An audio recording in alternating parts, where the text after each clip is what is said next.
bwe babadde bawa ensala zaabwe n'ebyo bye bazudde era ku basinzidde okugoba okujulira kwa ssabawuliriza wa gavumenti okuwakanya ensala ya kkooti tabutasemateeka ku kukozesa abantu ba bulijjo mu kkooti z'amagye. Abalamuzi 6 bonna ababaddewo batadde obukwakulizo ku ebyo ebiteekeddwa okukyuka mu bwangu, naddala mu ngeri kkooti y'amagye gyekwatamu ensonga z'okukozesa abantu ba bulijjo.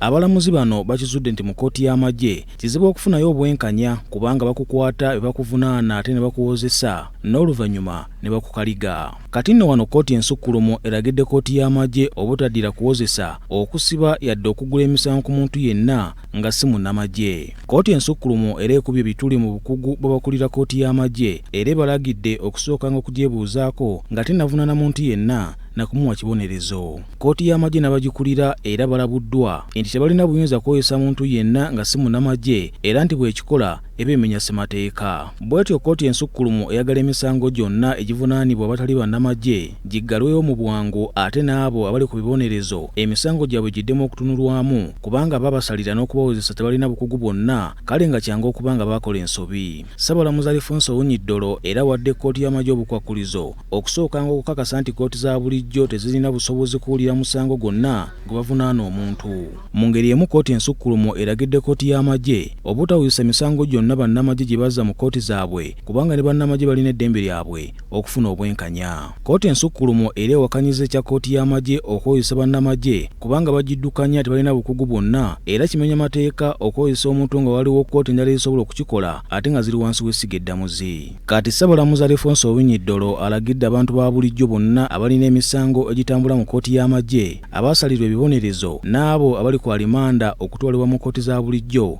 mbagirawo. With the judicial oath in the Oaths Act, Chapter 19, these taken together with the non-inclusion of a legally qualified judge on the panel to rule on legal issues denies the courts martial the independence and impartiality which would have clothed them with competence.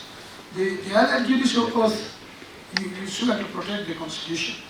In the military, you swear to protect the commander-in-chief with the other officers. Ssabalamuzi era alaze obwennyamivu olw'eggye ly'eggwanga ate okweyisa ng'ekitagasa n'okutyobola eddembe ly'obuntu ssaako okulinnyirira ssemateeka era onawabudde Paalamenti okukola ennongoosereza mu tteeka lya UPDF Act erifuga kkooti y'amagye kiyambeko ne bannamagye okufuna obwenkanya mu kkooti eno kubanga nabo bannayuganda.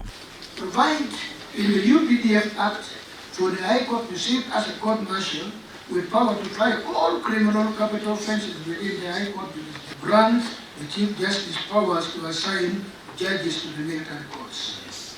A select number of military personnel can act as assessors. Appeals to the court martial appeal courts would follow the same format with the Court of Appeal sitting as such. Ng'asimbuliza ku kkooti tabutasemateeka, Ssabalamuzi akizudde nti waliwo n'abantu abaasibwa ng'ekibakwasiza kwe kumanya oba okuba n'akakwate kubaziza omusango era wano alabudde kkooti y'amagye nti bino byonna babikola mu bumenyi bw'amateeka bw'atyo n'agoba okusobola kwa ssabawuliriza wa gavumenti era n'alagira kkooti y'amagye okukomya okukozesa abantu ba bulijjo. Should it be determined that the military court has no jurisdiction to determine matters involving civilians at all, this finding will be of no effect. Paul Siano Mukibi ne Sulaiman Sebuggwawo, BBS Terefayina, ageesigika.